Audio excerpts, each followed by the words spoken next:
enforcement partners. And we're working to reduce crime and put dangerous offenders behind bars. At the same time, we want to ensure that those who enter the justice system are able to contribute to their communities after they leave prison. President Trump held a listening session earlier at the White House on the state of the nation's prison system. And despite cautiously compassionate language you just heard, his Justice Department has pushed an agenda that has been anything but sympathetic to the millions of Americans currently incarcerated. But the most encouraging examples of resistance continue to be at the local level. Newly elected Philadelphia District Attorney Larry Krasner, who campaigned last year on an aggressively progressive platform, has joined the growing ranks of reform-oriented prosecutors intent on reducing the number of Americans behind bars while dismantling some of the external traps that send them there. Earlier, I spoke to Philadelphia's DA, Larry Krasner. Tell us what it means to enforce the law, be aggressive about the things that lead to some people's incarceration, and at the same time have a real reform movement around the levels of incarcerated population. Well, what it means, first of all, is not viewing these things as a contradiction. We know for a fact that poor education causes crime, that lack of treatment for people who suffer from addiction causes crime. We know that lack of economic development and job training causes crime. We know these things. And we also know that measures like the death penalty and excessive incarceration do not prevent crime. So these are not contradictions. It's a question of where you're going to put your resources. We need to put our resources into the things that actually are going to prevent crimes from occurring, like education, treatment, job training, economic development, rather than more jails. Now, you heard as I introduced you that I talked about the growing resistance at a local level with some reform-oriented prosecutors like yourself. What is the big difference between what you and others are doing at a local level and what has now been the national theme out of the current administration in Washington? Well, if you look at some of these great progressive prosecutors, and just a couple of them are Kim Foxx in Chicago or Eric Gonzalez in Brooklyn, what you're going to see is that their watches are on time. And if you look to the national authorities, what you're going to see is that their watches are stuck in about 1954. Mm-hmm. You know, we are dealing with an administration that is such a throwback to a time that was enamored of the war on drugs, a complete failure. It was enamored of policies that are at their heart racist. It was enamored of using the criminal justice system to promote their own politics through a politics of fear rather than doing things that actually are constructive for the nation. So I would like to think that Kim Foxx and Eric Gonzalez and Mark Gonzalez in Corpus Christi and George Gascon in San Francisco and so many other of these progressive district attorneys simply have watches that work. Now, one of the things that I think they and you have had to combat is some that have been led to believe this is soft on crime, when in fact it is not soft on crime.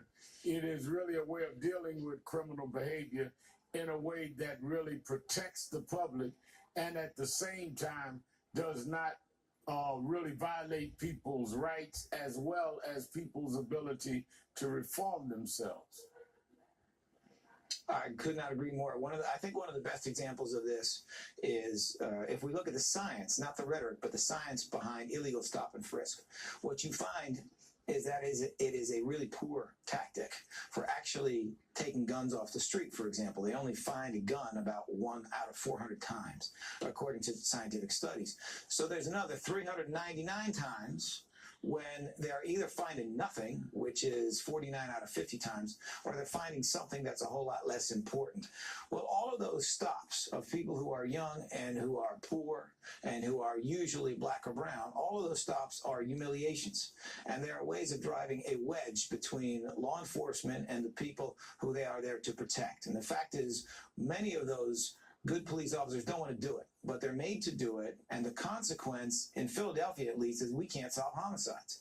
And we can't solve homicides because there's such a division between the people who have the information about shootings that have occurred or may occur and the officers who protect them, that the intelligence is not shared. The information is not shared that may prevent crimes, all for the sake of a very divisive tactic in illegal stop and frisk that is almost useless from the law enforcement perspective. So, that is my view of this. This is not an either or. Doing things the right way, doing things the just way actually makes us safer. It's not a choice. It is a yes and. Yeah, in New York, as you know, the stop and frisk has gone down to almost many degrees to where it was. And I was among those at the forefront of that. Yet at the same time, crime is now as low as it's been in the 1950s. So it's, again, scientific proof that it does not, in fact, increase crime. It helps bring crime down. What exactly are the things you're trying to innovate in Philadelphia? Well, there's so many things we're trying to innovate, but fundamentally what we have to do is we have to bring about cultural change within the office. This is still a city where Frank Rizzo's statue and his shadow loom large. And Frank Rizzo, of course, was our police officer who became the police commissioner, who became the mayor. And in many ways, this town has been run in a somewhat brutal and somewhat racist way with a little bit too much power.